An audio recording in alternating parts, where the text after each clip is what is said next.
Ladies and gentlemen, welcome back to the workshop. It is fantastic to have you here because today we're going to be using some good old-fashioned elbow grease to push us forwards on the project that we're working on, which is an 8-bar Turkish twist Damascus steel Bowie knife. Thank you for joining me. It's going to be a lot of fun. Right, so yesterday we left off with a 220 grit finish on this side of the bevel.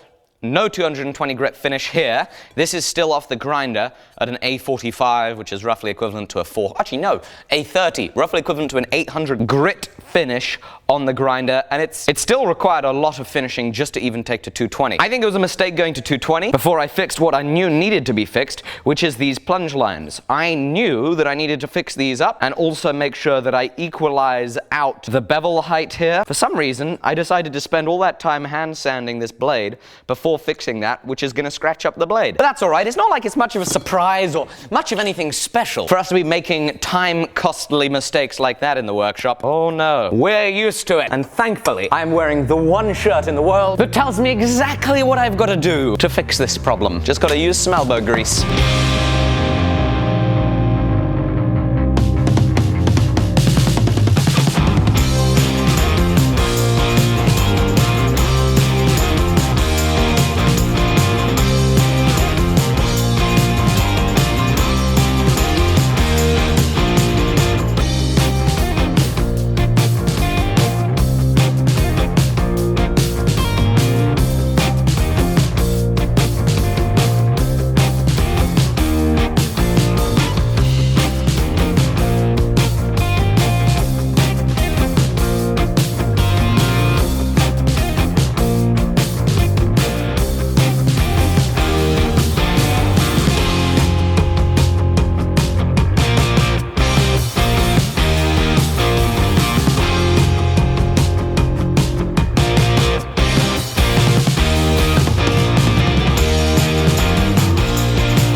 Alrighty, now we have 320 grit finish on our bevels. The plunge lines are looking nice and consistent. You'll notice, however, that our little, this thing right here, I've completely forgotten what it's called, but that thing still has only like a 60 grit finish. It's unacceptable, but it's fine, because I know all I gotta do is a little more elbow grease. You can get your t-shirt at alecsteelshop.com. I wonder how many times in a day I can make that joke. So we're gonna set this back up, clamp it in place, tear up some sandpaper, put on some gloves, give it some cutting fluid, and get right to it.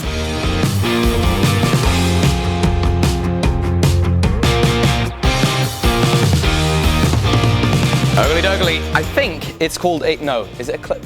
Wait, I forgot again. Well, we've got it sanded here. We're at 320, which means the blade is 320. This is 320. This flat section here is 320 grit. And you'll likely have noticed that that's not 400, and I usually go to 400 grit before I etch. Well, I got fed up of going to 400 grit and then inevitably scratching it and then having to go back through it all, so I only went to 320, which should mean that if we're lucky, any scratches where I inevitably drop it, things like that, will only cause damage equivalent to 320 grit, so that then, before the etch, I do the final passes at 400 grit and then we're ready to go to the etch. Sounds, I don't know if that sounds smart. But anyway, I'm gonna clean this off, and with these planes here sanded up, of course, we're missing cleanliness here on our spine area, so that is the next step to tackle. And that means that we're ready for another glorious round of hand sanding, starting with 80 grit.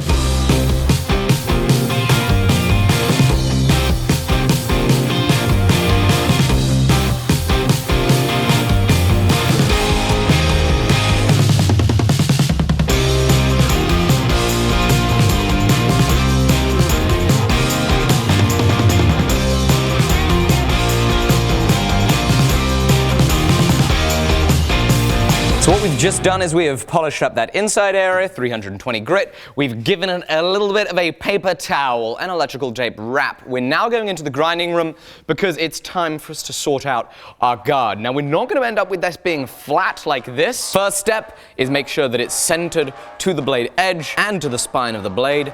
Make sure it's got the rough profile we want. Next step, small wheel attachment, thinning it all out from the back. Then, time for a little heat, and you'll see what we do there.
Okay, so I've now got my torch with a little brazing tip on it. This is going to provide us a much smaller, gentler flame than we would get with the cutting tip. The benefit of it is we can very, very gently heat up this material here without overheating it so that we can bend our guard lugs. You know what else I'm going to do? I'm going to put a little bit of preheat into the tang in case that got hard. That's also going to help soften it. But what it's also going to mean is that we're pumping heat back into those guard lugs as we bend it, because that'll be a time-critical operation.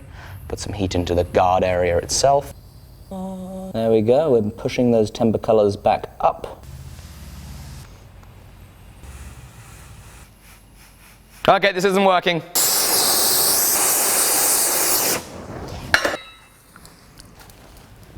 That gets the general idea going. Right, so we got one bent up.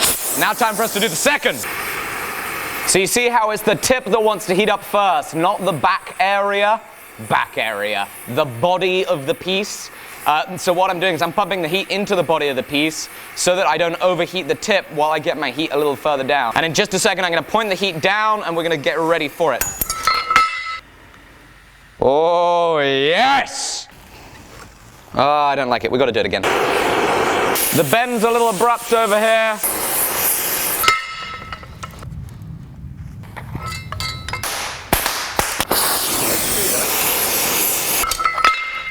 Oh, no. Oh, no!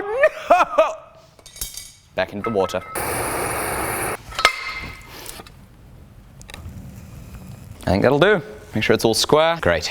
Put that back in there so we don't overheat the blade. There we go, and now we're back in the vise and back to our good old friend hand sanding, as I'm now taking a file and a piece of sandpaper and I'm working these faces back down, hopefully trying to keep that nice radius that we got. Obviously we can't get in there with a small wheel attachment on the grinder and it might end up being too aggressive anyway. And so it's back on to the good old-fashioned elbow grease indeed-a-rooney. Did you know you can get your t-shirt at alecsteelshop.com? Is that number 4 of the day? Number 4 of the day.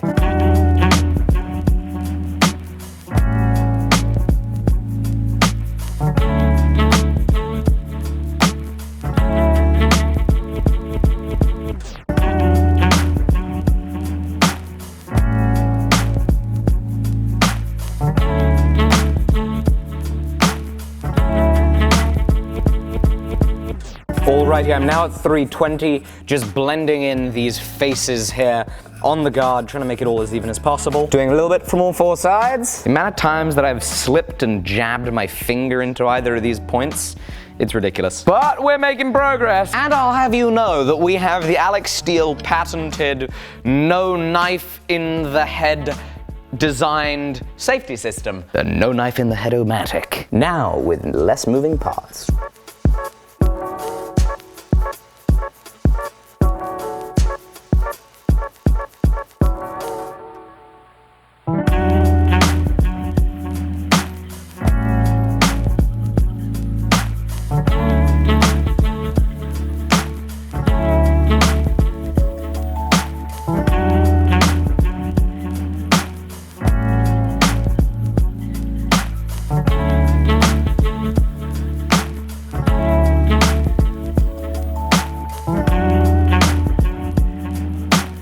So we got that front face cleaned up. The next step is gonna be bringing down the junction between our guard and the handle and making and fitting the handle. Thank you for watching. I hope, in case for some reason you might have forgotten, that this serves as a reminder that you can grab yourself an elbow grease shirt, and I would be thrilled if you would grab yourself an elbow grease shirt in commemoration of all this fun elbow grease required. It's a pleasure.